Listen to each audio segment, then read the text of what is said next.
Hi guys. Hi. നമ്മളിന്ന് discuss ചെയ്യുന്നത് വളരെ ഇമ്പോർട്ടൻ്റ് ആയിട്ടുള്ള എസ് എ ടൈപ്പ് ക്വസ്റ്റ്യനാണ്. MSMയിൽ സ്ഥിരമായി ചോദിക്കുന്ന, എന്നാൽ അടുപ്പിച്ച് 3-4 വർഷങ്ങൾ സ്ഥിരമായി ചോദിച്ചൊരു ചോദ്യമാണ് സ്റ്റെപ്സ് ഇൻ സ്റ്റാർട്ടിങ് SSIs അല്ലെങ്കിൽ MSME എന്ന് പറയുന്നത്, സ്മോൾ സ്കെയിൽ ഇൻഡസ്ട്രീസ്. ഓക്കെ, അപ്പോൾ അതിൽ നമ്മൾ ഒരു 16 സ്റ്റെപ്പുകളാണ് ഡിസ്കസ് ചെയ്യുന്നത്. 16 സ്റ്റെപ്പുകളിലൂടെയാണ് നമ്മളൊരു SSI സ്ഥാപിക്കുന്നത്. അപ്പോൾ അതിൽ ആദ്യം പറയുന്നത് സ്കാനിങ് ഓഫ് ബിസിനസ് എൻവിറോൺമെൻറ്റ്. നമ്മൾ എന്ത് ബിസിനസ്സാണ് അവൈലബിൾ, അല്ലെങ്കിൽ നമുക്ക് എന്തൊക്കെ ഓപ്പർച്യൂണിറ്റീസാണ് നമ്മുടെ മാർക്കറ്റിലുള്ളത് എന്നുള്ളത് ആദ്യം ഒന്ന് സ്കാൻ ചെയ്യണം, അല്ലേ? അങ്ങനെ സ്കാൻ ചെയ്താൽ സെലക്ഷൻ ഓഫ് പ്രോഡക്റ്റ്, അവിടെ ഇപ്പോൾ ഒരു മാർക്കറ്റിൽ ഒരു പ്രോഡക്റ്റിന് നല്ല സ്കോപ്പാണ് നമ്മൾ സ്കാനിങ്ങിൽ മനസ്സിലായി. അപ്പോൾ ആ സ്കാനിങ്ങിലൂടെ നമ്മളെന്താണ്, ഇന്ന പ്രോഡക്റ്റിന് മാർക്കറ്റിൽ അവൈലബിലിറ്റി ഉണ്ട്. അപ്പോൾ ചിലപ്പോൾ 2-2-ലധികം പ്രോഡക്റ്റ്സ് ഉണ്ടാവാം ഡിമാൻഡുള്ളത്. അപ്പോൾ അതിൽ നിന്ന് നമ്മൾ എന്ത് ചെയ്യണം, ഒരു പ്രോഡക്റ്റ് സെലക്ട് ചെയ്യണം. അത് സെലക്ഷൻ ഓഫ് പ്രോഡക്റ്റ് എന്ന് പറയുന്നത്. എന്നിട്ട് selection of form of ownership എന്ന് പറയുന്നത് പല രീതിയിലുള്ള ഓണർഷിപ്പ് ഉണ്ട്. പാർട്ട്ണർഷിപ്പ് ഉണ്ട്, സോൾ പ്രൊപ്പറേറ്റർ ഉണ്ട്, പിന്നെ LLP ലിമിറ്റഡ് ലയബിലിറ്റി പാർട്ട്ണർഷിപ്സ് ഉണ്ട്. അങ്ങനെ പിന്നെ ഒരുപാട് ടൈപ്പ് ഓണർഷിപ്സ് ഉണ്ട്. അതിൽ ഏത് ഓണർഷിപ്പാണ് നമ്മൾ സെലക്ട് ചെയ്യുന്നത് എന്നുള്ളത് നമ്മൾ ഒന്ന് സെലക്ട് ചെയ്യണം. അതുപോലെ തന്നെ selection of location and site. Selection of location and site എന്ന് പറയുന്നത് ലൊക്കേഷനും സൈറ്റും സെലക്ട് ചെയ്യുമ്പോഴുള്ള ഫാക്ടേഴ്സ് നമ്മൾ തൊട്ട് മുമ്പ് ഡിസ്കസ് ചെയ്തതാണ്. അപ്പോൾ ലൊക്കേഷൻ്റെ ഇമ്പോർട്ടൻ്റ് എന്താണെന്ന് വെച്ച് കഴിഞ്ഞാൽ മാർക്കറ്റിൻ്റെ അടുത്താവണം, റോഡ് ആക്സസിബിലിറ്റി ഉണ്ടാവണം, അല്ലെങ്കിൽ ട്രാൻസ്പോർട്ടേഷൻ ആക്സസിബിലിറ്റി ഉണ്ടാവണം, മറ്റു മെറ്റീരിയലുകളുടെ അവൈലബിലിറ്റി ഉണ്ടാവണം, ആൾക്കാർക്ക് വന്നു പോകാൻ പറ്റുന്ന സ്ഥലമായിരിക്കണം. ഇതൊക്കെയാണ് ലൊക്കേഷൻ ആൻഡ് സൈറ്റിൽ നമുക്ക് കൂടുതലായിട്ട് പറയാനുള്ളത്. Next designing capital structure. നമ്മൾ എത്രയാണ് ഇൻവെസ്റ്റ് ചെയ്യാൻ ഉദ്ദേശിക്കുന്നത്, നമ്മളെ കയ്യിൽ എത്ര ഫണ്ടുണ്ട്, ബാക്കി ഫണ്ട് ഇപ്പോൾ മുഴുവൻ ഫണ്ടും ഇല്ലെങ്കിൽ ബാക്കി ഫണ്ട് നമ്മൾ എങ്ങനെ റൈസ് ചെയ്യും, ഗവൺമെൻറ് ലോണാണോ, ഗവൺമെൻറ് അസിസ്റ്റൻസ് ആണോ, ഇനി ഫാമിലി ഫ്രണ്ട്സിൻ്റെ അടുത്ത് കടം വാങ്ങിയതാണോ, എങ്ങനെയാണെന്നുള്ളത് നമ്മൾ ക്യാപിറ്റൽ സ്ട്രക്ചർ എന്ത് ചെയ്യണം, ഡിസൈൻ ചെയ്യണം. മറ്റൊന്ന്, 6ാമത്തെ step acquiring manufacturing know how. ഒരു ടെക്നോളജി, ഏത് ടെക്നോളജിയാണ് ഉപയോഗിക്കുന്നത്, അതിൻ്റെ MSME ഏത് ടെക്നോളജിയാണ് ഉപയോഗിക്കുന്നത് എന്നുള്ളതൊക്കെ, നിലവിൽ ഏതൊക്കെ ടെക്നോളജി അവൈലബിൾ ആണ്, അതിൽ MSME ഏതൊക്കെ ടെക്നോളജികൾ പ്രൊവൈഡ് ചെയ്യുന്നു എന്നുള്ളതൊക്കെ നമ്മൾ എന്ത് ചെയ്യണം, മനസ്സിലാക്കി വെക്കണം. 7ാമത്തത് പ്രിപ്പറേഷൻ ഓഫ് പ്രോജക്റ്റ് റിപ്പോർട്ടാണ്. ഇതൊക്കെ റെഡി ആയി കഴിഞ്ഞാൽ നമ്മൾ ഇത്രയും ഡീറ്റെയിൽസ് വെച്ചിട്ട് നമ്മൾ എന്ത് ചെയ്യും, ഏത് പ്രോഡക്റ്റാണ്, അതിൻ്റെ ഓണർഷിപ്പ് എന്തൊക്കെയാണ്, ഏതൊക്കെ പാർട്ട്ണർഷിപ്പ് ഫോമുകളാണ്, ഏത് ലൊക്കേഷനിലാണ്, ആ സൈറ്റിൻ്റെ പ്രത്യേകത എന്തൊക്കെയാണ്, അതിന് എത്ര ക്യാപിറ്റലാണ്, അത് എവിടെ നിന്നൊക്കെയാണ് നമ്മൾ അറേഞ്ച് ചെയ്യുന്നത് എന്നുള്ളതൊക്കെ വെച്ചിട്ട് നമ്മൾ എന്ത് ചെയ്യും, ഒരു പ്രോജക്റ്റ് റിപ്പോർട്ട് തയ്യാറാക്കും.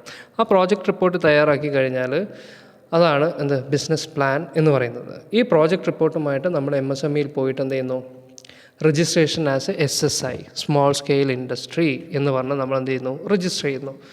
അപ്പോൾ ഇതൊക്കെ വായിച്ച് നോക്കിയിട്ട് ഓക്കെ, നല്ല പിന്നെ പ്ലാനാണ്, നല്ല സ്കോപ്പ് ഉണ്ട് എന്നൊക്കെ പറഞ്ഞിട്ട് SSI ആയിട്ട് MSME എന്ത് ചെയ്യും, രജിസ്റ്റർ ചെയ്യും. അത് രജിസ്റ്റർ ചെയ്ത് കഴിഞ്ഞാൽ നമുക്ക് എന്താണ്, സ്റ്റാറ്റ്യൂട്ടറി ലൈസൻസ് കിട്ടും. സ്റ്റാറ്റ്യൂട്ടറി ലൈസൻസ് എന്ന് പറഞ്ഞാൽ താൽക്കാലികമായി നമുക്ക് തുടങ്ങാനുള്ള ഒരു ലൈസൻസ് അവരെന്ത് ചെയ്യും, പ്രൊവൈഡ് ചെയ്യും. ആ ലൈസൻസ് കിട്ടിക്കഴിഞ്ഞാൽ പിന്നെ ആ ലൈസൻസ് വെച്ച് നമ്മൾ പവർ കണക്ഷൻ, ഫ്യൂവൽ, മറ്റ് സംഗതികൾക്കൊക്കെ നമ്മൾ എന്ത് ചെയ്യണം, വാട്ടർ കണക്ഷൻ ഒക്കെ നമ്മൾ നേടണം. അതിനാണ് അത് ഉപയോഗിക്കുന്നത്. അതാണ് അടുത്തത് പറയുന്നത് apply for power connections. Power കണക്ഷന് ഈ സ്റ്റാറ്റ്യൂട്ടറി ലൈസൻസ് വെച്ച് നമ്മൾ പവർ കണക്ഷൻ അപ്ലൈ ചെയ്യുന്നു. അപ്പോൾ ഇൻഡസ്ട്രിയൽ ടേംസിൽ നമുക്ക് പവർ കണക്ഷൻ തരും. അത് കഴിഞ്ഞാൽ അറേഞ്ച്മെൻറ്റ് ഓഫ് ഫിനാൻസ്. കാരണം ഇതൊക്കെ സെറ്റായി കഴിഞ്ഞ് എന്താണ്, നമ്മളെന്ത് ചെയ്യണം, ഫിനാൻസ് അറേഞ്ച് ചെയ്യണം. അപ്പോൾ അത് ലോൺ എടുത്തിട്ടോ, അല്ലെങ്കിൽ പിന്നെ നമ്മുടെ പ്രോപ്പർട്ടി വിറ്റിട്ടോ, അല്ലെങ്കിൽ നമ്മുടെ സേവിങ്സോ, അതും അല്ലെങ്കിൽ പിന്നെ ഗവൺമെൻറ് അസിസ്റ്റൻസോ, സബ്സിഡി, ഇൻസെൻറ്റീവ് പോലത്തെ സംഗതികളൊക്കെ വെച്ചിട്ടാണ് നമ്മൾ എന്ത് ചെയ്യേണ്ടത്, ഫിനാൻസ് റെഡിയാക്കുന്നത്. റെഡിയാക്കി കഴിഞ്ഞ് കുറച്ച് കാലം റൺ ചെയ്യുമ്പോൾ എന്താണ്, അതായത് റെഡിയാക്കി എല്ലാം സെറ്റായി കഴിഞ്ഞാൽ നമ്മൾ രജിസ്ട്രേഷൻ അണ്ടർ വാറ്റ് ആക്ട്. ഇപ്പോൾ വാറ്റ് പോയി, ഇപ്പോൾ എന്താണ്, നമ്മൾ GST രജിസ്ട്രേഷനാണ്. ഓക്കെ, നമ്മളെന്ത് ചെയ്യുന്നു, ടാക്സ് രജിസ്ട്രേഷന് പോകുന്നു. ആ രജിസ്ട്രേഷൻ കിട്ടിക്കഴിഞ്ഞാൽ, പെർമിഷൻ കിട്ടിക്കഴിഞ്ഞാൽ നമ്മളെന്ത് ചെയ്യുന്നു, മിഷനറി ഇൻസ്റ്റാൾ ചെയ്യും. നമ്മൾ പൈസ ഓൾറെഡി പിന്നെ കളക്ട് ചെയ്ത് വെച്ചിട്ടുണ്ട്, അറേഞ്ച് ചെയ്ത് വെച്ചിട്ടുണ്ട്. അത് വെച്ചിട്ട് നമ്മൾ മിഷനറി പർച്ചേസ് ചെയ്യുന്നു, അത് ഇൻസ്റ്റാൾ ചെയ്യുന്നു. അപ്പോൾ മിഷനറിയുടെ നമ്മൾ ടെക്നോളജി നോക്കണം, ഏത് ടെക്നോളജിയാണ് കിട്ടാവുന്നതിൽ ഏറ്റവും നല്ല ടെക്നോളജി തന്നെ നമ്മൾ എന്ത് ചെയ്യുന്നു, വാങ്ങി സെറ്റ് ചെയ്യുന്നു. ക്ലിയർ? പിന്നെ അതുപോലെ തന്നെ അത് ടെക്നോളജി എങ്ങനെയാണ്, ഇമ്പോർട്ട് ചെയ്യാനോ അതല്ല പിന്നെ തദ്ദേശീയമായി ഇൻഡിജീനിയസ് ആയിട്ട് ഡെവലപ്പ് ചെയ്തതാണോ, ഏതൊക്കെയാണെന്നുള്ളതൊക്കെ അതിൽ കൃത്യമായി പറയണം. അത് ഇൻസ്റ്റാൾ ചെയ്ത് കഴിഞ്ഞാൽ പിന്നെ അത് റൺ ചെയ്യാനുള്ള മാൻ പവർ റിക്രൂട്ട് ചെയ്യണം. മാൻ പവർ റിക്രൂട്ട് ചെയ്യുക എന്ന് പറഞ്ഞാൽ അതിന് വേണ്ട ആൾക്കാരെ, ജോലിക്കാരെ നമ്മൾ എന്ത് ചെയ്യുന്നു, സെലക്ട് ചെയ്യുന്നു. ഓക്കെ, അത് കഴിഞ്ഞാൽ ഇപ്പോൾ മെഷീനറി ആയി, മാൻ പവറായി. ഇനി എന്ത് ചെയ്താൽ മതി? ഇത് വർക്ക് ചെയ്യാനുള്ള റോ മെറ്റീരിയൽ വാങ്ങണം. അതാണ് പ്രൊക്യൂർമെൻറ്റ് ഓഫ് റോ മെറ്റീരിയൽ എന്ന് പറയുന്നത്. നമ്മൾ ആ റോ മെറ്റീരിയൽ പർച്ചേസ് ചെയ്യുന്നു. റോ മെറ്റീരിയൽ പർച്ചേസ് ചെയ്ത് കഴിഞ്ഞാൽ എല്ലാം റെഡിയായി നമ്മൾ ഇനി പ്രൊഡക്ഷൻ തുടങ്ങിയാൽ മാത്രം മതി. തുടങ്ങുന്നതിന് തൊട്ട് മുമ്പ് എന്ത് ചെയ്യുക? നമ്മൾ പെർമനൻറ്റ് രജിസ്ട്രേഷന് കൊടുക്കണം. മനസ്സിലായല്ലേ? അതല്ലെങ്കിൽ തുടങ്ങിയതിന് ശേഷം കൊടുത്താലും മതി. അത് നമ്മൾ എല്ലാം മെഷീനറി പൈസയൊക്കെ അറേഞ്ച് ചെയ്ത് മെഷീനറി വാങ്ങി, GST രജിസ്റ്റർ ചെയ്തു, മാൻ പവർ റെഡിയായി, റോ മെറ്റീരിയൽ പ്രൊക്യൂർ ചെയ്തു, പ്രൊഡക്ഷൻ തുടങ്ങി കഴിയുമ്പോൾ നമ്മൾ എന്ത് ചെയ്യുക? പതുക്കെ പെർമനൻറ്റ് രജിസ്ട്രേഷന് കൊടുക്കും.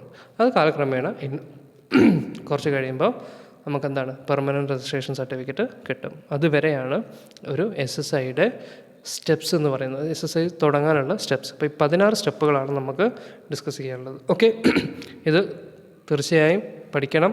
സ്ഥിരമായി ചോദിക്കുന്ന ഒരു ചോദ്യമാണ്. Okay, thank you.